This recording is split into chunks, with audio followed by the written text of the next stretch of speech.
who is one of the last of that generation who are still with us today. Most of this generation are now no longer with us, but only he remains with a few others who can remember what it was 50 over years ago. On this day, 50 over years ago. We all remember, of course, those who are familiar with the history of Sarawak. On the 100th anniversary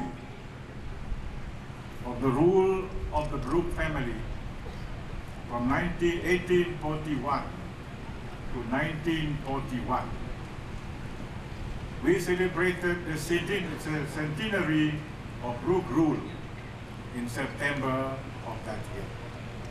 There's 3 months before the Japanese invasion. There was a big celebration in Kuching in particular to celebrate 100 years of Brooke rule. And that was the occasion also when the then Raja issued the so-called 9 cardinal principles, one of which says, and I quote,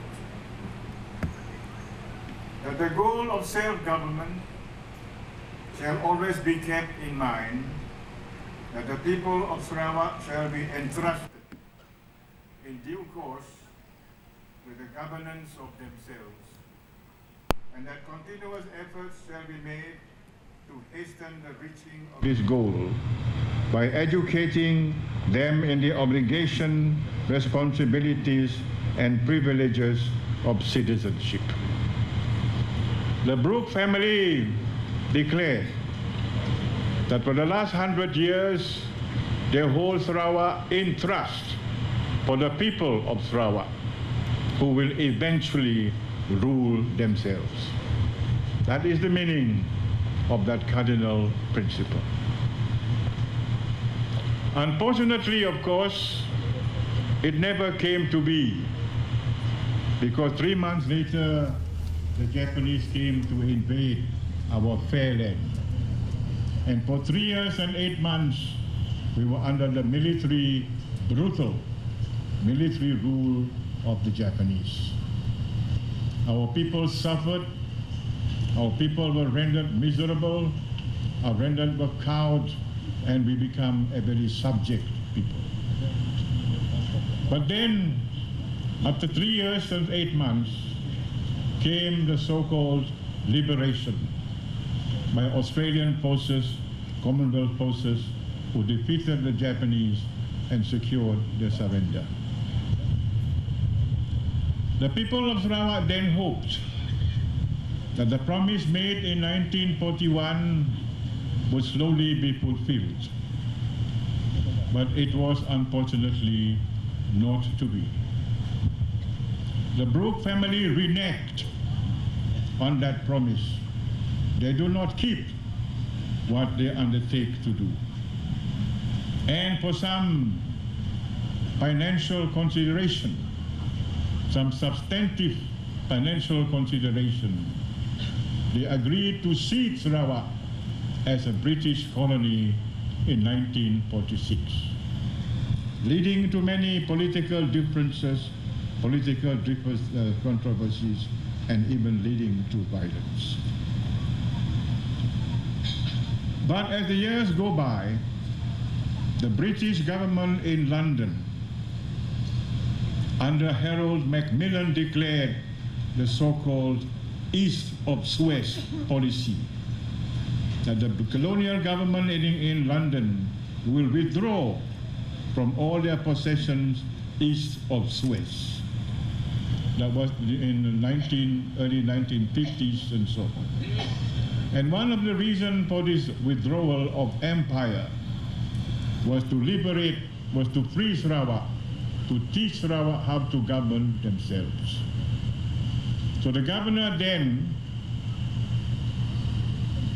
Anthony Abel, was instructed to initiate the proceedings towards self-government, the formation of political parties, and so on and so forth. In the meantime, there was a proposal from the then Prime Minister of Malaya, Tunku Abdul Rahman, for a federation or the coming together of Singapore, North Borneo, Brunei, Sarawak, and Semenanjung.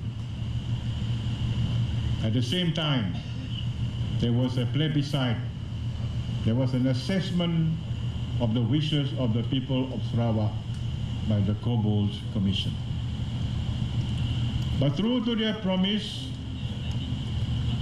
there was a change of government from the Colonial Supreme Council to a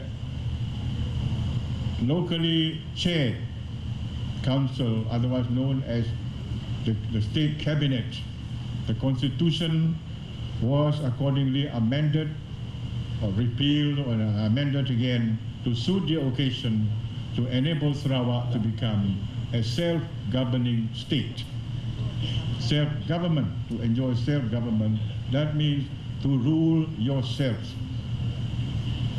And this was initiated and came into being this day, 53 years ago, in 1963, 22nd of July. And that is why we are today celebrating that occasion when Sarawak was given self-government. Kita akan memerintah kita diri sendiri. They were sworn in, the state cabinet was sworn in before Alexander Waddell, the then colonial governor, who was still governor at that time, led by Stephen Kalong Lincoln, James Wong Kim Min, Teo Kuching, Pangeran Hipni Awang Anu, Abdul Taib bin Mahmud, and 3 ex-officio members, if I remember, Shaw, Pike, and Hepburn. That was the first Sarawak cabinet, and they had a meeting on that very day, and it was chaired by a Sarawakian, Stephen Kalong Lincoln, and not the colonial governor. This is a symbolism, this is a sign that we are now on our own,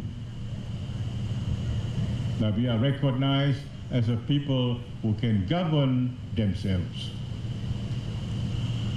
And then, having agreed to the formation of Malaysia, having agreed to be party to the formation of Malaysia, we set the machinery on course so that it can be formed on the 31st of August of that year. Unfortunately, of course, over the objections of President Sukarno and President Macapagal, it has to be postponed according to the so-called Mapilindo Accord by another 2 weeks. That is why we chose 16 September as the formation of Malaysia.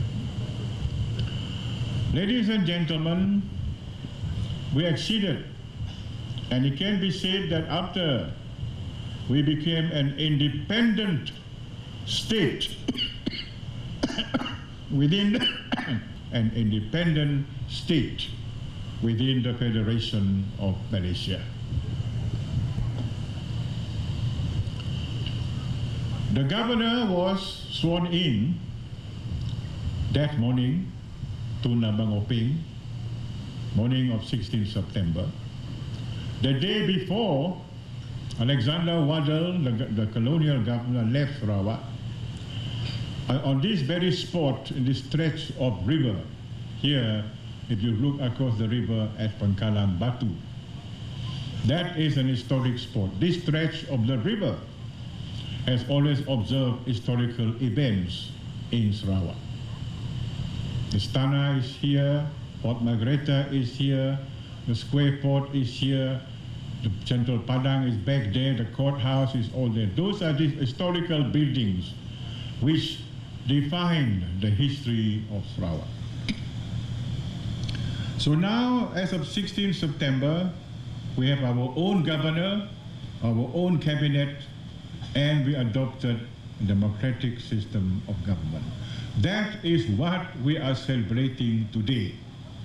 That is why we have become one people with dignity, no more the subject of some colonial power. The change of status therefore means we are fully pledged citizens instead of just being a subject people. I remember in those days, which I can still remember, that if you have a passport in those days in colonial time, you are not described as warga negara itu ataupun negara ini. You are described as a British subject. So if you are a subject, it means you are under somebody else. You are subjected by somebody else. That has been changed. We are no longer subjects of London.